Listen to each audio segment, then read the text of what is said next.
Bonjour à tous et à toutes, bienvenue ici dans mon bureau à la Villa Goodtech ce mardi 2 décembre pour nos vœux à Michel Marie et à moi-même, Alexandre Zapolski. La première chose, c'est qu'on voulait faire rapidement un petit tour d'horizon des réussites de l'année 2023. Donc pour aller assez rapidement, d'abord, on a une offre logicielle qui arrive enfin à maturité avec notamment Twek Workplace.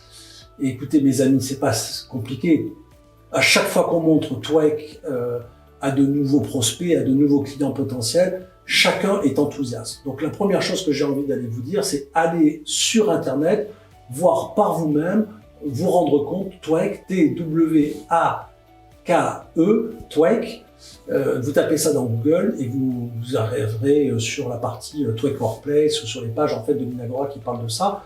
Twek Workplace, en quelques mots, c'est juste l'idée de faire aussi bien que ce que fait WhatsApp ou Telegram en termes de chat, de faire aussi bien que ce que fait Microsoft avec Teams, et d'avoir le tout avec une ergonomie et un design qui soient en fait sans couture et à la mode, on va le dire, Google. Voilà, pour dire les choses très simplement. Donc c'est extrêmement efficace, ça marche extrêmement bien et ça repose que sur des standards de l'Internet.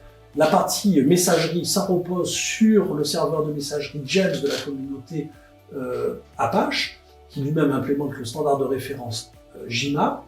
Et sur la partie chat, on allait implémenter le serveur, là aussi, de référence Matrix, l'architecture de référence Matrix, qui offre en fait le même niveau de sécurité que certaines solutions de chat dont on a entendu parler à la fin de l'année 2023, mais on apporte en plus de ça une facilité d'usage en mode entreprise. Bref, c'est pas mon objectif à l'occasion de ces vœux de vous faire l'article plus longtemps.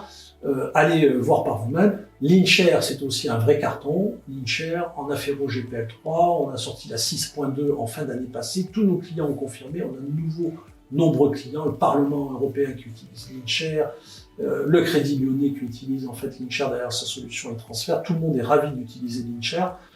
D'ailleurs, c'est à se poser la question pourquoi ailleurs dans l'État, certains vont développer des solutions alternatives qui ont vocation soi-disant à être aussi des solutions libres, mais elles ne le sont pas, alors que Linshare aujourd'hui est disponible.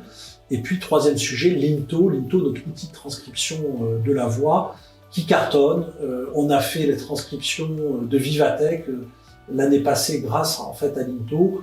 On peut faire n'importe quel événement et faire des transcriptions en temps réel avec subtitle fait par Linto. D'ailleurs, la boîte qui fait ça en France pour Netflix utilise Linto. C'est quand même un vrai gage de confiance. Et puis surtout, on a commencé un très grand projet avec la Commission européenne. Et ils sont vraiment ravis de la façon dont ça se passe. L'idée, à terme, c'est qu'il y ait du Linto dans toutes les salles de réunion, 1100 salles de réunion de la Commission européenne, et pour qu'on puisse transcrire très facilement. Et une fois qu'on transcrit, soit on fait des résumés automatiques, soit on fait de l'intelligence artificielle. Alors l'intelligence artificielle, ça a été aussi notre grand sujet sur l'année 2023. Michel, tu veux nous en dire 2 mots ? Donc on a lancé cette communauté OpenLLM France, 6 mois après, 450 membres, donc un dynamisme très fort. Une premier modèle qui a été publié donc en mois d'octobre en fait avec Claire, certainement le premier modèle qui sera entraîné sur qu'on pourra qualifier réellement d'open source, puisque en fait aujourd'hui on sait très bien qu'il y a un débat. Donc nous c'est simple, open source ça veut dire les jeux de données accessible, complètement transparent et sous licence libre. Donc ça, c'est quelque chose qui va être différenciant et surtout qui va donner confiance, en fait, aussi dans ces technologies qui, manifestement, vont être adoptées très largement. Et je pense que 2024, ça sera l'adoption en masse de l'IA, en fait, par les entreprises. Et puis, ça a un autre impact pour nous, c'est que avec tout ce qu'on fait aujourd'hui dans le domaine de l'IA, ça attire aussi les talents. Et donc, on avait décidé de mettre en œuvre une stratégie très exclusive de relations de haut niveau avec 5 grandes écoles d'ingénieurs, dont l'école polytechnique. Et moi, un des faits marquants de cette année 2023, c'est le fait qu'on a été sursollicité pour accueillir des stagiaires de 2A, de 3A. Ils sont d'ailleurs tous très bienvenus, enfin tous non, parce qu'on se retrouve dans une situation assez incroyable, à pouvoir faire en fait un choix, une sélection entre des candidatures de polytechniciens, et y compris, on a plusieurs candidatures en première embauche ou pas, de polytechniciens et d'ingénieurs de très haut niveau, de Télécom Paris et d'autres en fait écoles d'ingénieurs en France. Donc vraiment, on est ravis en fait de cette dynamique-là. Cette dynamique, elle va se poursuivre en fait en 2024, parce que ce que je crois, c'est que nous sommes dans le vrai. Ce que nous faisons au sein de l'Inagora, ça fait du sens. Et c'est pour ça aujourd'hui que on a autant de sollicitations pour venir nous rejoindre. C'est pour ça qu'il y a autant de clients qui nous sollicitent, parce que on peut pas mentir pendant 2 décennies. L'Inagora, ça va fêter ses 24 ans en 2024. Et donc, ça fait des années que on se mobilise au service de la 3e voie numérique, on se mobilise au service de la souveraineté numérique, et je crois qu'on est crédible quand on dit que l'on s'engage au service de la 3e voie numérique et de la souveraineté. Et donc, peut-être qu'on peut conclure ces vœux 2024 par des vœux plus personnels. Michel, qu'est-ce que tu souhaiterais pour 2024 ?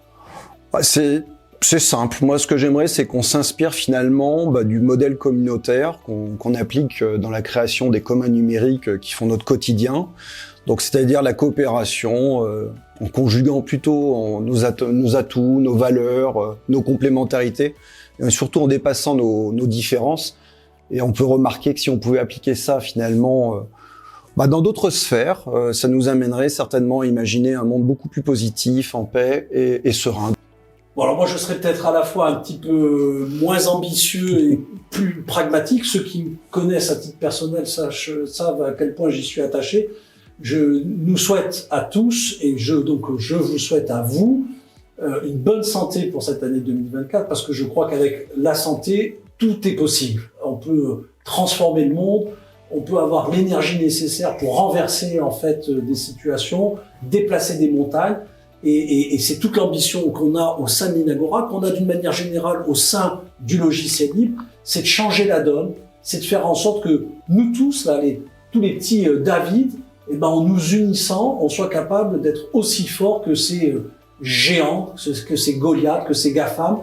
Et donc moi, je crois en fait à cette histoire des David contre les Goliaths, et je suis persuadé que tous ensemble, on marquera encore une étape décisive dans le bon sens pour l'année 2024. Bonne année à vous. Bonne année. Bon, ça tient 9 minutes. Bon. C'est bon, on coupe le micro ?